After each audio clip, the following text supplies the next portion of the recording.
Repeat that again.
All right, and we're back, everybody. Another episode, another podcast for the week of the last week of September. Actually, we're here Yeah, to me podcasting, it's like crazy.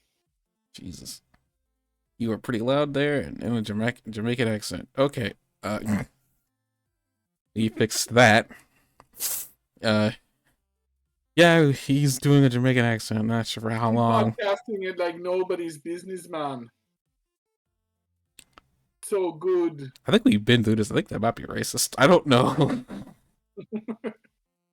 I don't know if they find it offensive people trying to mimic their accent, but maybe they don't think they have one, considering that they live around it with everybody else. I don't know. I'm gonna just get off this tangent where I say something like I can't take back. But yeah, we're gonna review the recent episode of My Hero Academia this week, and also the last episode of the Dragon Prince season. Uh, so speaking of Dragon Prince, before we actually talk about My Hero, you remember when I told you that watch all your YouTube because of spoilers for Yeah, Dragon Prince? Um, yeah. Well, it was a YouTube short, and the words Erebos' daughter were on there. I didn't believe it at first, because I was like, I'm not going to believe what I just saw, even though I wasn't even looking. I don't know why YouTube decided to show me that. There's no way it could have known I was watching Dragon Prince, but whatever. Um, I'm as sure there's a way I could know that you were watching Dragon Prince. I, Here's my problem. We've been watching Dragon Prince for how long now? Like 3 to 4 years, maybe even 5 at this point. I'm not sure how long. None of that time I ever saw anything related to Dragon Prince. Not once. This year was the first time. Mm-hmm. And I've been very particular making sure I don't see anything because I want to be. Dragon Prince is the one thing I'm known for a long time. I can go in blind for real, and I don't have to worry about browsing. So it just like when I saw that, I was like, oh lord, Dragon Prince is starting to seep into my search data. Luckily, I haven't seen anything since. Thankfully, Dragon Prince is literally over now, and it won't come back till like December, I think, is the next season. Um, so yeah, that's kind of what I saw. I had kind of so I got spoiled that Erebos had a kid, but I guess it's not really a spoiler if you really think about it. It kind of I guess it kind of makes sense. The only thing I don't understand is how he had a kid because I thought, well, I mean, not that he couldn't. It was more like they didn't seem to go into any elaboration of how he reproduced if he's able to do it asexually or not. It is like, Erebos? huh? Yeah, Erebos. He's just an elf. Yeah, but like elves have families, you know, and they have children through the usual way. Yeah, I Erebos just didn't seem mean to have a. They didn't seem to have. Well, they didn't say. I mean, basically, what I'm saying is like, maybe there's a mother to the daughter we don't know of yet. I don't know. Basically, that's what I'm saying is like, whoever his significant other was, I'm not sure if she's around or if he's around, but it just seems kind of interesting that like, okay, they decided to go into that. right.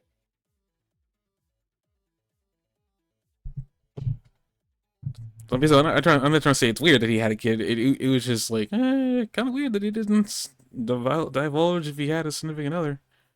Also, apparently, his prison happened to be his house.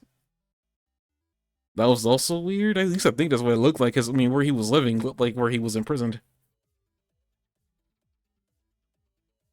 Yeah, I just wanted to say that bit. But okay, we're gonna. It looked a lot like his prison. His prison looked a lot like his house. We don't know the story of how he got in prison though. I thought we did. I thought they. I thought wasn't like the. Was there a council that deemed that he was dangerous and they imprisoned him, or am I just assuming we knew how he got imprisoned? I believe the I mean, I latter. want to see the first-hand story where like he's in the prison and they decide what to give him in the prison and stuff like that. Oh, is that what we know? Okay, I wasn't sure if we. I thought we were told how he got imprisoned. Okay, well, we'll get that in a minute. So we're going to start with My Hero Academia. Both are really important. I guess since Dragon Prince had his season finale, we might as well just start with the one who hasn't yet. Um,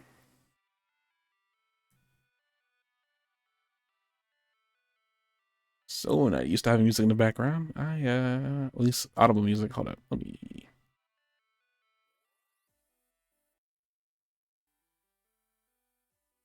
Yeah, that works. All right.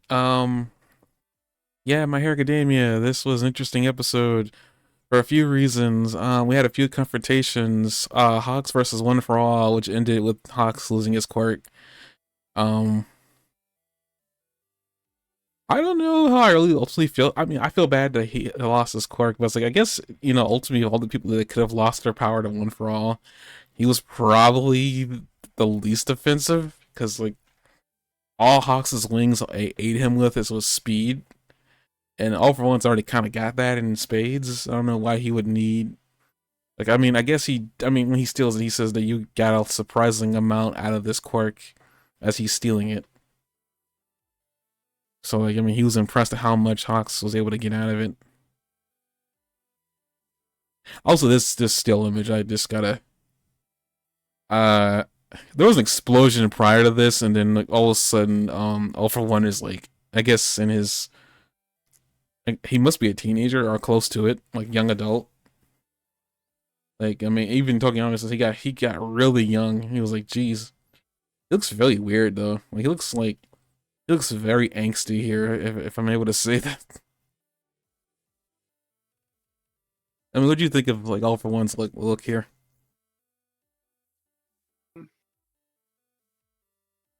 I thought it was interesting that he got young because I think that all the other characters are young, so it kind of made him appear with them. And I thought, oh, cool, like we can see what he would have been like if he was their age. Is this their age? I was sure. I don't think they even made that clear. He might be older, but like the idea, I just thought it was an interesting idea to make him younger and like have all of his opponents be younger too. No, I get all that. I would just it was I guess it's just a reminder that he is on a time limit. I Yeah, was like, yep, anime time is what all I was reminded of. It's like you can keep him young or keep him his age for as long as they want. He definitely does look like he definitely really looks like he's rearing back to being a kid again.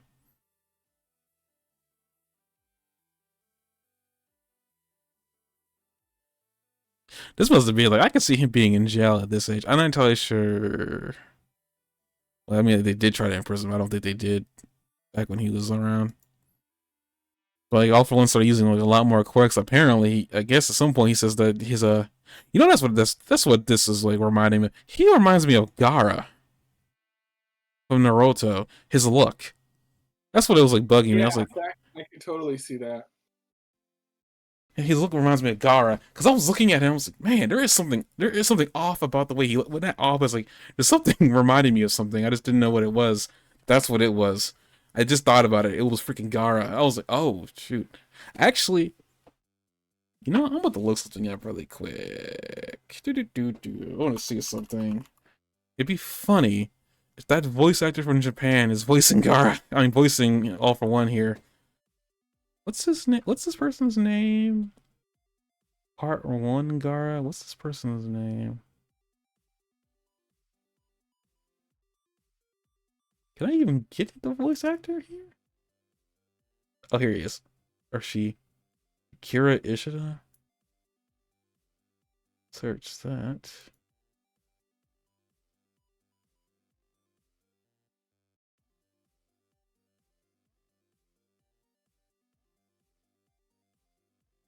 Oh, he was in Yu Yu Hakusho back in the day. So he was the. Oh, he voiced the villain.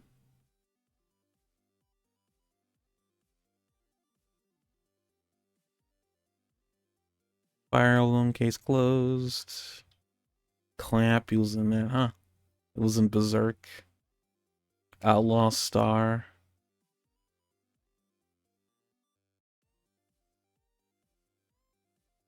Oh, he was in Digimon? Huh.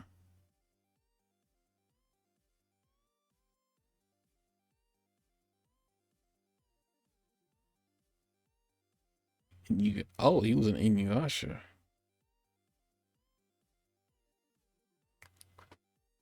He was Gara. Oh, he was in Snatch Bell. Cool. I just want to see.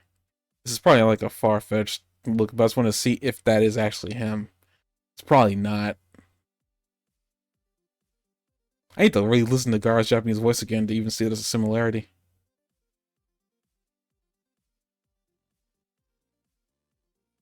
Man, he's got a long list of things that he's been in. Good lord. Oh, he was Zareth in Fairy Tale? This is the voice actor for who? For Gara. But I'm just checking this to see if in his like bibliography is did he do this one? I mean, it probably is too early considering this episode came out last weekend, but you never know. They could probably list people.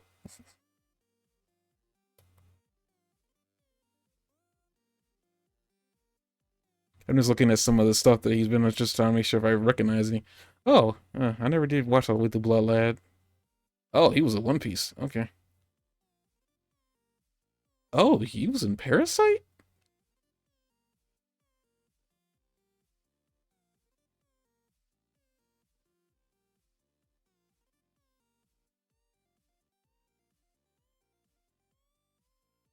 Dr. Stone there.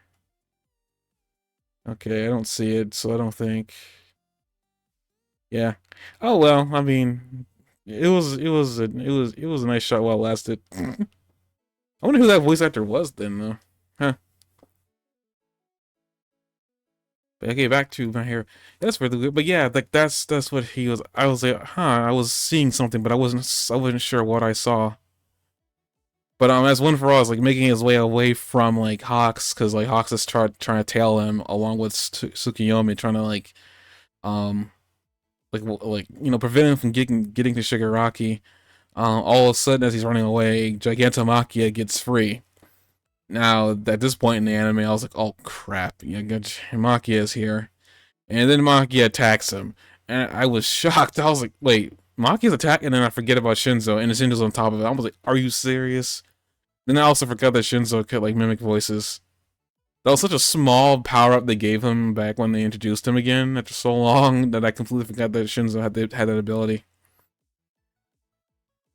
I completely forgot about it. I was never thinking that, you know, they were going to utilize Shinzo like that.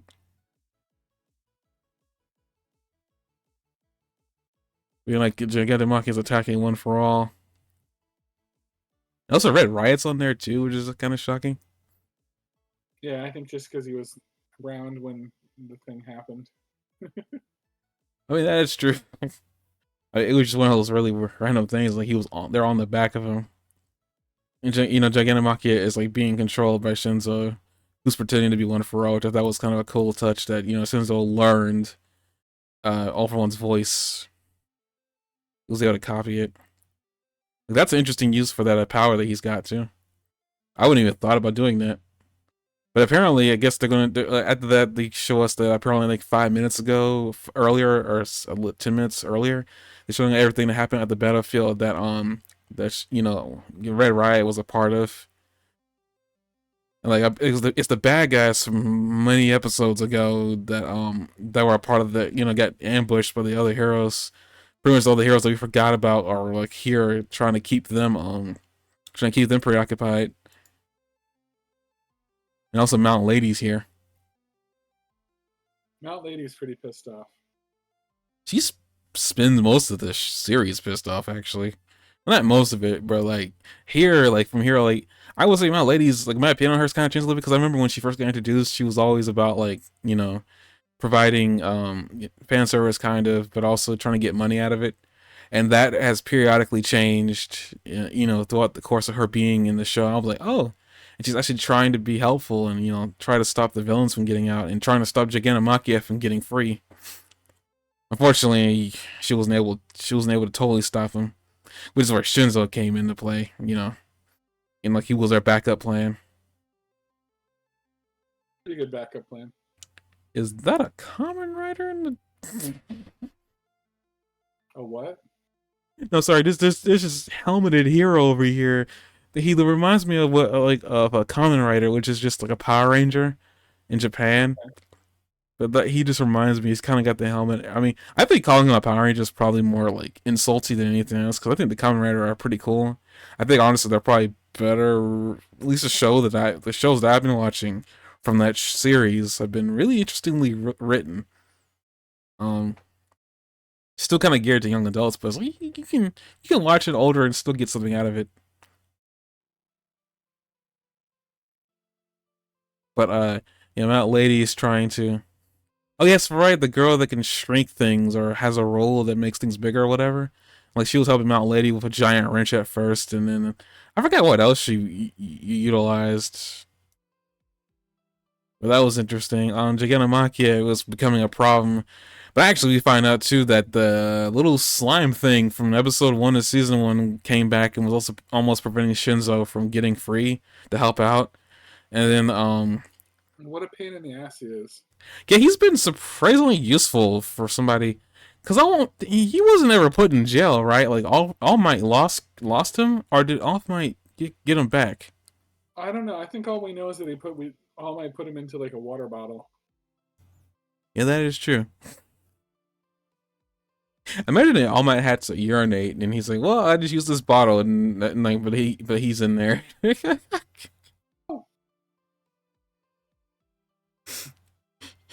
like, the humanity, the humanity. So refreshing. Ah. And speaking of that, a liquid thing, like we have Mina also here, with the Red Riot and everybody else, and like I sometimes forget that Mina was involved during the incident earlier with Red Riot when Red Riot saved her from Gigantomachia. And then like she was gonna like apparently she's been thinking about that the entire time, also thinking about Midnight, dying. I sometimes forget that Midnight also Pat. I always have to keep reminding myself that Midnight's no longer around because she got killed. But but I do get really upset because like man, she was kind of a cool hero. They kind of like were building her up to be something, and then they just upright killed her. But with that in mind, Mina ends up like showing up here, and I'm guessing. I guess I just forgot that she had horns. I thought she grew horns for some reason, but no, she always had horns, which was interesting. But yeah, she shows up, and then she starts like apparently found out she was trying to learn from Bakugo and Todoroki how to train her quirk, because I guess all reality, yes, she is producing an element. It's just not something you think about it as an element all that much. I guess technically speaking, it's water, but it's really acid that she's producing. but she learns how to output more acid in order to screw with the malleability of the slime guy, and it actually works out really freaking well. And the slime guy's like, ah, what's going on here? Apparently, he was not expecting acid, but I guess Yeah, like, her well, acid proves to be much surprisingly good. Being what able to damage Giganta Machina like that. what's acid?